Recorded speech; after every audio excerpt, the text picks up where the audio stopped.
Hello, you beautiful souls. I am filming this on November 16th, 2021, about 3 days before this lunar eclipse. And before I get into it, I just wanted to share a few things. So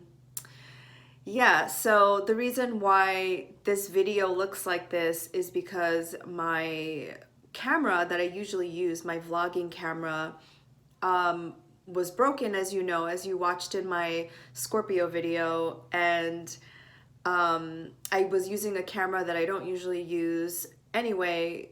I was going to get it repaired, and I saw that the estimation of getting it repaired was almost as much as how much I paid for the camera. So I was like, is this worth it? Should I just get a new camera?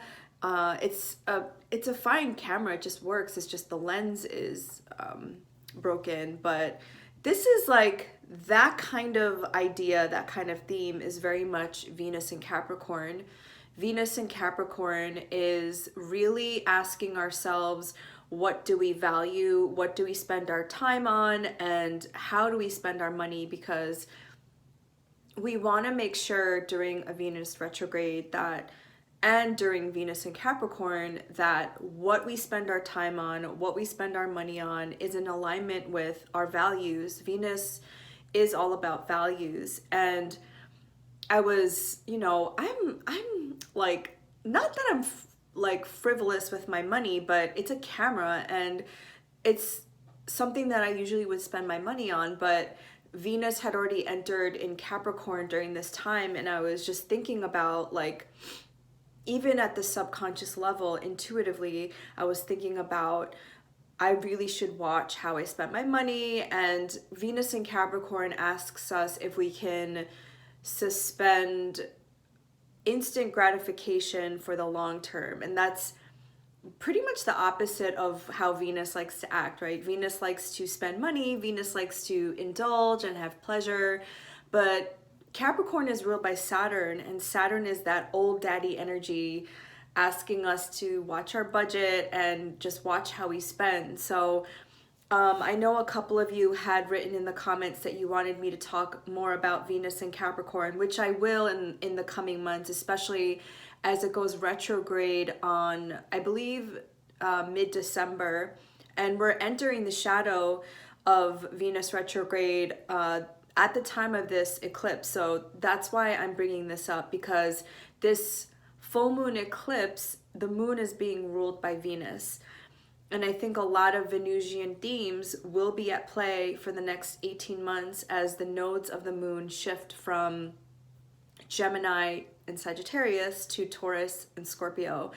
And don't worry, I'm going to talk a lot more about this as the coming months, as we go into the coming months, because I'm so interested in this nodal shift. And I'm just excited and also curious as to how this is going to play out. As you know, well, maybe you don't know if you're new to this channel. If you're new to me, I was born and raised in New York, and so I'm American. So a lot of my experiences and a lot of the things that I talk about are American centric, Northeast centric as well. So for those of you who view this from the Southern Hemisphere, my apologies. I can only speak from my own experience, and I know that American culture and the US is not the center of the universe, trust me. But I don't want to speak on behalf of other cultures that I don't have experience with. So I'm going to talk a lot more about the Taurus Scorpio axes, especially since this lunar eclipse that's happening on November 19th is the first of the series.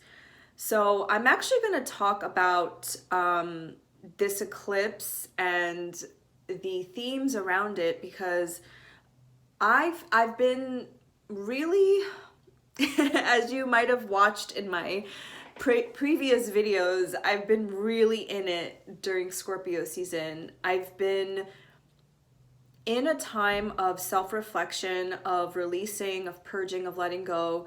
Scorpio transits my 12th house. Scorpio in my 12th house, which is interesting because as a Sagittarius rising, as a Aries sun, I'm, you know, extroverted. People know me as the life of the party. But then I have this Scorpio in the 12th house and I have Jupiter there, that there's like a deep, deep depth and privacy, and there's a lot of stuff that I don't share publicly. There's a lot of things that I like to process on my own, and it's just how I've always been. And Jupiter actually squares my moon in Aquarius, so I'm a very, very private person, especially about my emotions. And I don't necessarily think that that's something that, you know, innately we have to change because we were born with those energies, but I do want to follow my North Node, which is in Cancer in the 8th house, and I do want to be really, really comfortable with the depth and breadth of emotions. I interviewed Colin Bedell, who is going to be on the next episode of the Awaken and Align podcast, so look out for that. Look out for that episode 152. And he is also a fellow New York astrologer.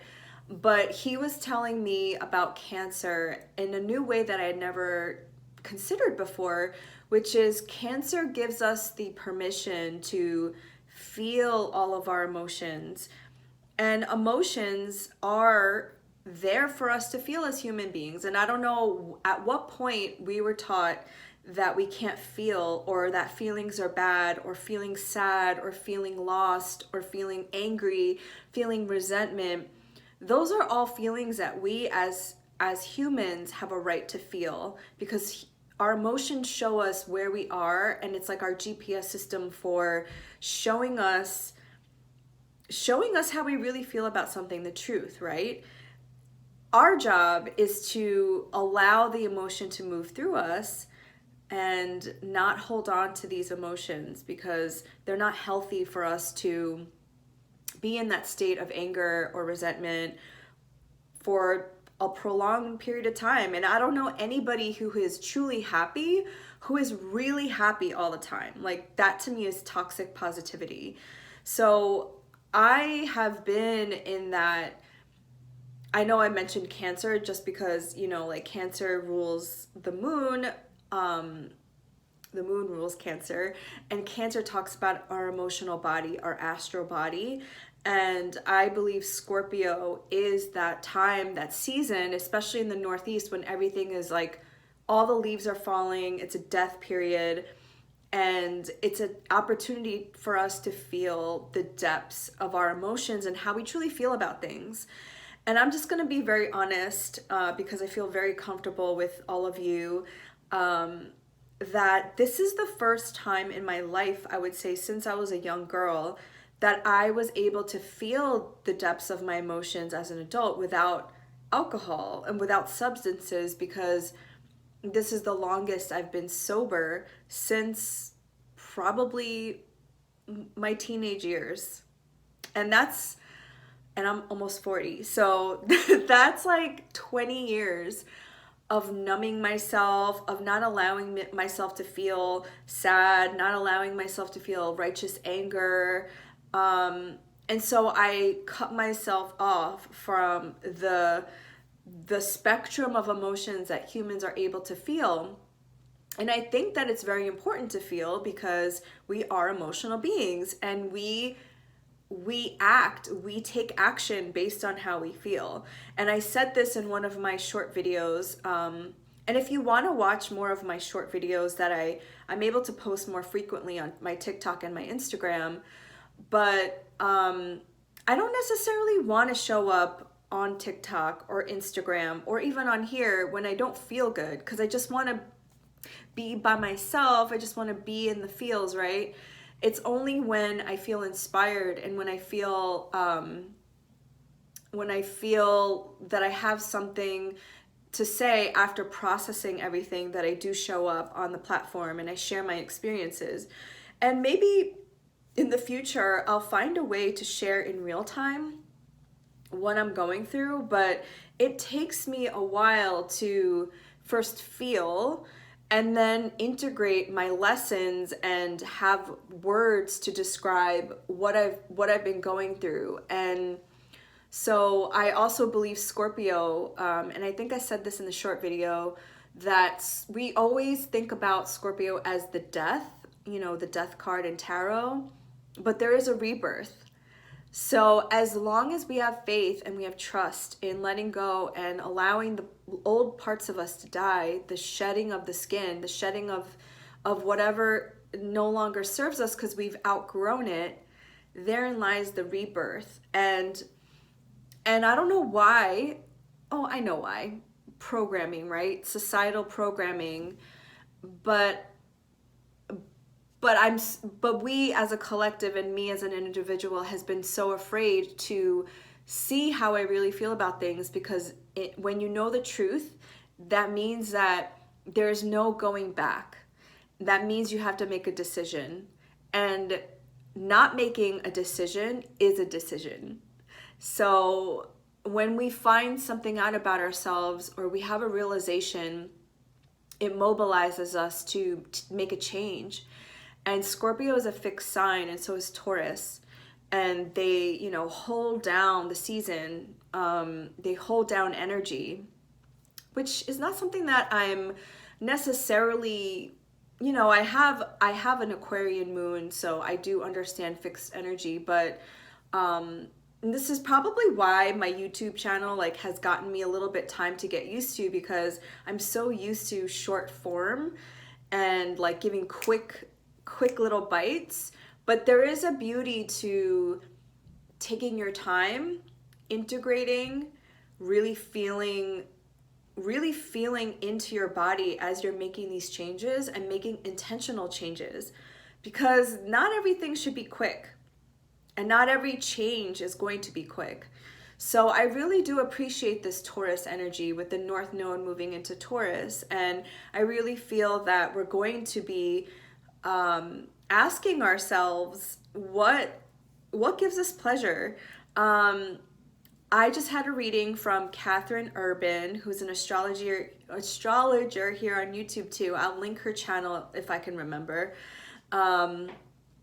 But she gave me a reading, and first of all, it was like a therapy session. I just love, because she's also a mother, and I feel like she's the nurturing mother that that I've always craved. My mother obviously is wonderful in her own ways, but she's like, she has a Capricorn moon, so she's not soft in her approach. And she asked me, what gives you pleasure? And I said, and I was kind of like emotional during this reading, so I said like, astrology? Like literally astrology. And I really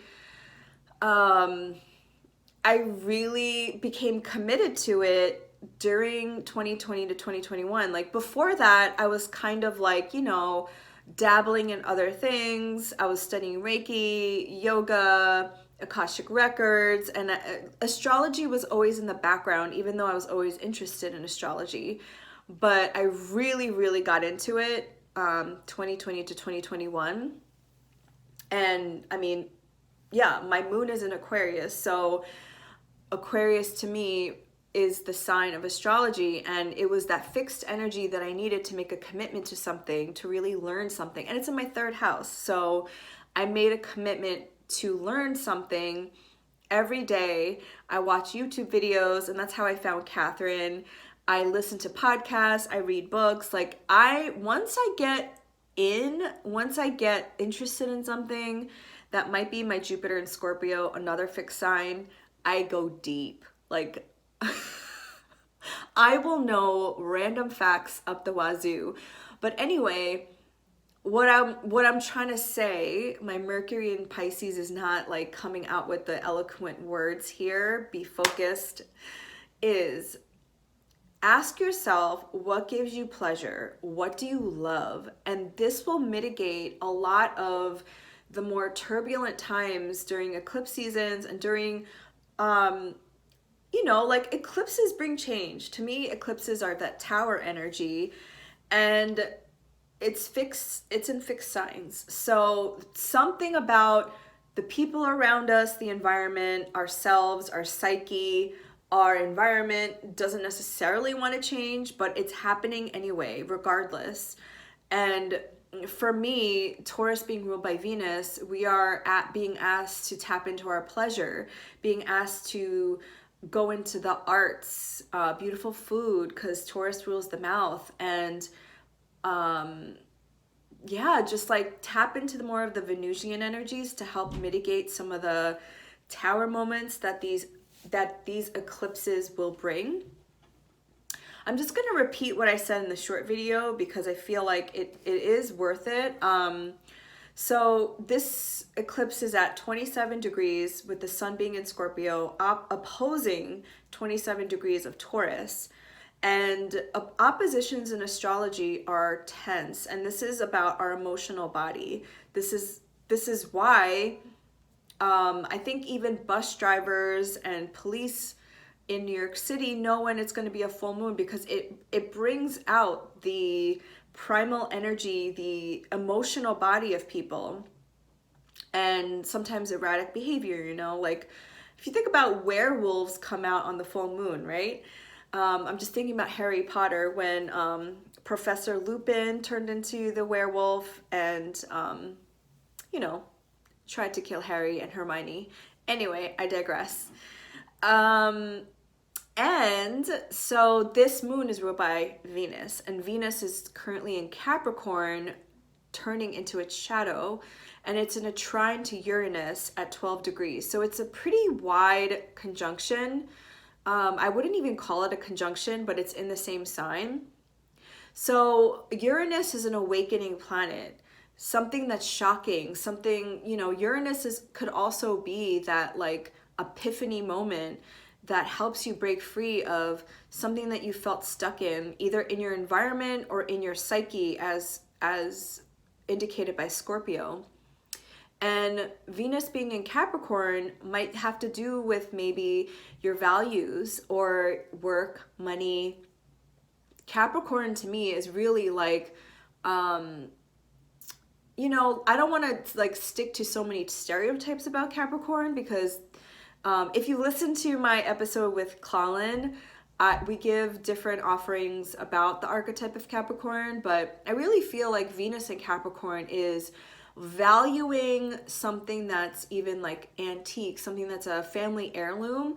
It's like stuff that's not fast fashion. That's like the opposite of Venus in Capricorn. Venus in Capricorn is like, you know, family heirlooms. And I should have worn it today. I wear this garnet ring that my grandmother gave me, and I always wear that to remember her and her energy, and I tap into her energy when I need my grandmother. That's Venus in Capricorn. So, yeah, I really feel like something is being shown, and I think I say that every full moon, because a full moon is a full illumination of something. You know, you see the moon is reflecting the energy of the sun, or the light of the sun, and you're like, oh my God, okay, I get it. And Scorpio, it's like the hidden realm, okay? It's like deep within your psyche, it's subconscious. It rules the 8th house of astrology, of sex magic, the occult, mysticism, other people's money, energy exchange, and taxes. And it's like, has all to do with money exchange, power dynamics. And power doesn't necessarily need to be good or bad. It's just how you wield it that matters. So I don't want to give away too much of the podcast episode because I want you to listen to it. But we also go into talking about Taylor Swift and her album re-release, Red.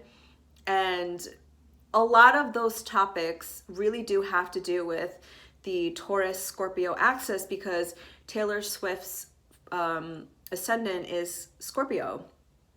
And she's having her Mars return. And Mars is exalted in Scorpio. And this Martian energy in Scorpio is like It's like building up that inner fire, inner like reclaiming power. And depending on where you are in your spiritual journey and how you're using this energy, it could either go in the vindictive revenge kind of way, which she's kind of doing to Scooter Braun. If you don't know that story, I can do a whole other video about this. Or you could take that as like you're reclaiming your power and you're reclaiming what's rightfully yours. So I think that, I personally don't think that any planet is good or bad, but it's how you use those energies and how you project also your own experiences onto these energies. Because you could see Mars as a malefic, or you could see Mars as like being the warrior for good. That's just my own personal view of astrology in general. So anyway, I just wanted to do this quick intro on here separately, because there's so many things that I wanted to share, and there's so many more things that I want to get into. And I've been studying celebrities' birth charts to notice patterns. And again, I post all of that stuff on TikTok, so if you're interested, you can watch them. And then if you are, maybe I could repost them on here on YouTube. But I am just like so excited for all of the stuff that's unfolding. And maybe excited's not a good word, because I'm Jupiterian ruled. I'm Jupiter ruled. So I'm just an optimistic person. And I believe that even though some things and some transits can be rough, because trust me, I can look back in a lot of the eclipses that have happened in my life, and not all of them were easy and not all of them were pretty. But hindsight is 2020, and my life it's exactly where it needs to be. And I would not change a thing. So the next video is going to be the individual rising signs. And the last one in Scorpio was super long because there was just so much I wanted to share with you. And if you're interested in any of my other offerings, I have a podcast called Awaken and Align. And I haven't been as up to date with it or regular with it because I was taking a break, but it is every Wednesday, and you can find it on Apple, Spotify, and Stitcher for Android users. It's called Awaken and Align. And then I have another podcast called The Work Podcast with my good friend Brittany Simone, and we talk about decolonizing spirituality and wellness, and it's such amazing. Not to toot my own horn, but we have amazing guests, and season 2 is dropping on November 23rd for American Thanksgiving. Very complicated holiday here in the US. And I do personal readings, and I have many, many other offerings that you can click down in the description box below. And please comment. I love seeing your comments. I love seeing what you like, what resonates with you. You know, when I started this channel, it was mostly about travel and my life in New York City. And then as I've grown, it's turned into more spirituality and being a human in this particular incarnation, this particular time, right? Very important time in history. And I just started sharing stuff. And so I don't exactly know what you like. It seems like you really like these videos with the moon and the individual zodiac signs. So just let me know. And thank you so much for all of your support and all of your comments. And yeah, I hope I could be more of service to you in the future and do different kinds of videos and different kinds of readings.